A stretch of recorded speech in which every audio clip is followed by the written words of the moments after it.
All right, time for a quick video on design thinking for app creation. So what is an app? An app is a cute little icon that you click on your computer desktop or something that you thumb over on your smartphone.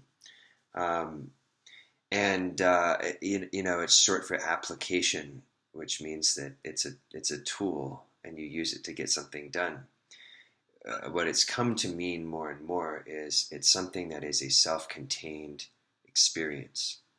So when you open an app as a user, you know what to expect. And you already have an idea of what's going to happen as soon as you get into that app. There's so many other apps, right? So if you want people to use your app and to reuse your app, then you have to make sure that it follows the two parts of what we call the 8-second rule. So what is the 8-second rule? The first 4 seconds, the user has to understand what the app does. They have to have a complete understanding of that little self-contained experience. You know, what's inside of that icon. They need to understand what that app is for. And the next 4 seconds in the 8-second rule, they need to understand or have a strong opinion about whether they love it. And they will form that opinion within 8 seconds. So either they will decide, nah, I don't like it, or if it's undecided, then they will conclude that they don't like it, right? So essentially in the second 4 seconds, what you have to do as the app creator is you have to make sure that they love it. So you have 4 seconds to convince them that your app is something that they love, or they probably will never open it again and it'll get deleted. That's what happens with most apps. So it's a competitive world for apps out there. And you know, this applies to web apps too. If you want people to come to your website and mess around on your website and do something that's useful or interesting to them, then the 8-second rule applies there too. So quick recap, what is the 8-second rule? When somebody opens your app for the first time, in the first 4 seconds, they need to understand what it is, or they'll move on and you'll lose them. And in the second 4 seconds, if they've understood what it is, then they'll move on to deciding whether or not they love it. And if they don't love it, then you've lost them again. So it's tough making apps. And because it's tough, we can resort to design thinking as a nice sort of toolkit or roadmap to help ensure that the app that we make is the best app that we could have made. So the first step of the design thinking method is empathize, and we want to figure out, in particular, who are we making this app for? When I say who, ideally we narrow it down to a specific person. And that specific person could actually exist in the real world, or that person could be something of an amalgam of a lot of different people. So you start by thinking about all the different kinds of people who could be using your app. And maybe you go out and you interview those people and you start to learn about how they interact with whatever your app is for. So let's say you're making an app that will help people park their scooters. So it's a parking app, but it's for scooters in particular. And it shows them maybe a map of the city, this is what you're thinking, and we'll give them ideas about where they can park, and somehow we'll help to make the parking experience easier for people who have scooters. Well, a lot of different kinds of people drive scooters, and they drive them for different reasons. So you might decide that this is all about parking scooters for young people who are on their way to nightclubs in the downtown areas where parking becomes tough and where you don't want to have to walk a long way late at night to get to the club after you've parked your scooter. So young kind of party goers, okay? Let's say that that's your user group. I'm just making this up. So the first step in Empathize, as you start to think about who these people are, is you want to pick a specific kind of user, you know? And in order to get there, though, in order to pick that specific kind of user, you have to think about a broad spectrum of possible users. So there's all kinds of people who drive scooters, right? And how did you wind up picking the nightclub party goers who need to park their scooters. You did that by assessing all of these different groups and deciding that the nightclub group was the best one. So you want to go out and talk to all kinds of people who ride scooters. Some who go to work on scooters and have to park during the workday. Some who are going to visit their friends' houses. As you talk to people, you'll learn more and more use cases. And you can develop lots of different profiles who are the different kinds of people who might be using it. Ideally, you pick one because it's much easier to design an app for just one type of person. Really good groups that do this very well will design the app specifically for one type of user. And then they'll start over again with the next type of user. And they'll make little sacrifices here and there to the finished app that was designed for user group 1 in order to make it more appealing for the second user group. And that way each feature is very deliberate. And you wind up making something that's slightly better than it would have been if you just made something up by yourself. It's your best guess of what people would like. But it's not quite as good for the nightclub going scooter riders. And it's not quite as good for the people who are commuting to work and back. Because sacrifices are made for each group in order to appeal to the other group. So you can still make an app that's something for everyone, but the best way to do that is to be particular and make particular features for each of the different subgroups, kind of one at a time. So how do you figure out who those subgroups are? You got to go out and do your own research. Ask everyone who has a scooter where they go with it and what their parking experience is like, and discover all of the different problems that they have with their parking experience, and then start to categorize them based on that. So what you want to answer in the Empathize step are two questions. First, why is your user group going to be using the app? Why are they going to be using the app? What's the purpose of using the app for them? So you can think about the problems that you're solving for them or the desires that you're fulfilling for them. Typically, it's either you're offering some sort of sugar pill that makes them happy, or it's some sort of medicine pill that makes the pain go away. So it's typically one or the other. It could be some sort of combination. But again, you want to focus on one problem in particular to begin with, or one sort of point of passion to focus on at the beginning, and then add another one, and then add another one later if your app needs to be more complicated than that. Some of the most successful apps are just extremely simple, right? What was the first app that really swept the App Store on phones, by storm, at least for the iPhone? It was the flashlight app.